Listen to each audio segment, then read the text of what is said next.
exactement. À Huanan, un paysan chou en fleurs et fou furieux. Depuis que sa grosse épouse, Liu Chu en fleurs, ne veut plus copuler avec lui parce qu'il pue. Il décide d'aller forniquer avec la première femelle qui lui tombe sous la main, si je puis dire. Ce n'est pas une femme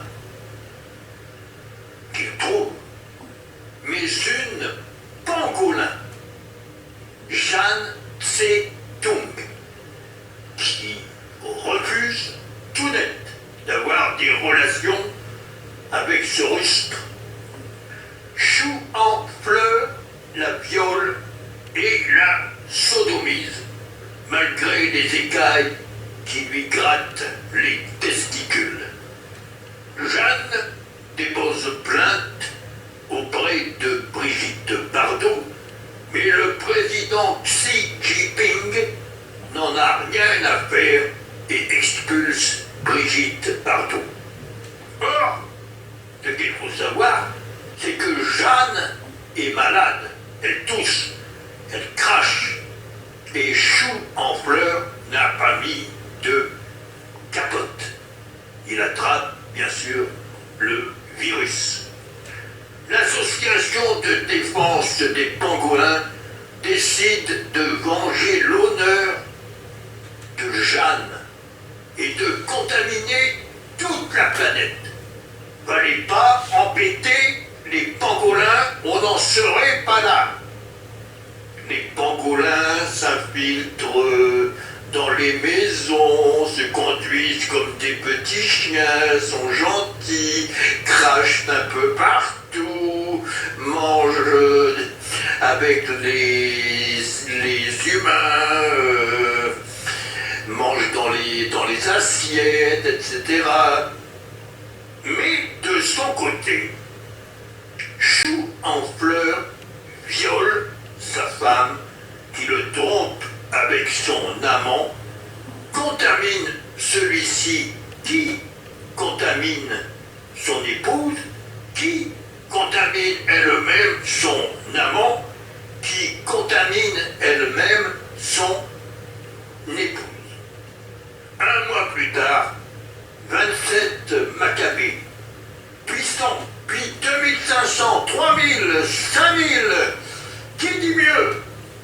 Les hôpitaux sont bondés, à tel point qu'on couche les malades dans le même lit, qu'on flingue les plus âgés qui ne servent plus à rien, ne sont pas rentables, et que les bordels accueillent les covidés et que les prostituées les achèvent à coups d'orgasme.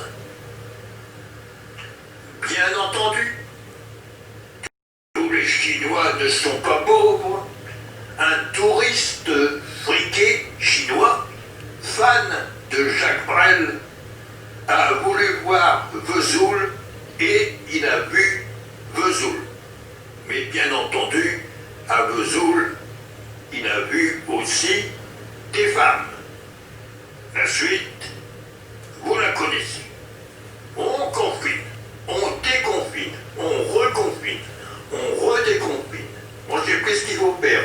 On reconfine, on redéconfine, on reconfine, on redéconfine.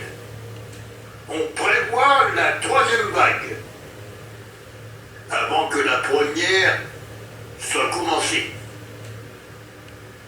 La famine s'installe. Les gens ne se lavent plus, ne se parlent plus et occupent leurs journées à se dénoncer les uns les autres. Le masque est devenu une icône sacrée et personne ne peut et ne voudrait même pas s'en passer. Les pangolins se marrent. Plus il y a de Maccabée chez les humains, plus ils sont contents. On en est à 1 million de Maccabées dans le monde entier et les pangolins ricanent en se roulant de rire. Car ce qu'il faut savoir, les pangolins étaient une espèce en voie de disparition. Grâce à eux, les humains sont devenus à leur tour une espèce en voie de disparition.